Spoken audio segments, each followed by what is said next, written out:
how to reset Face ID on iPhone. Hey everyone, welcome back to the channel. If you're having trouble with your Face ID not recognizing your face or experiencing issues with facial recognition, you're in the right place. Today I'll show you how to reset your iPhone's Face ID in just a few seconds.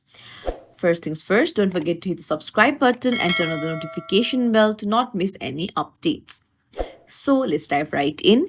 Grab your iPhone and then open your settings app and then scroll down and then tap on Face ID and passcode option. So here you'll have to enter your password to access the Face ID settings. Once you've done that, you'll be welcome to a page like this. Make sure stolen device protection is toggled off to reset the Face ID. And then tap on Set up Face ID to create a new one. Now follow the on-screen instructions to position your face in the circle and rotate it.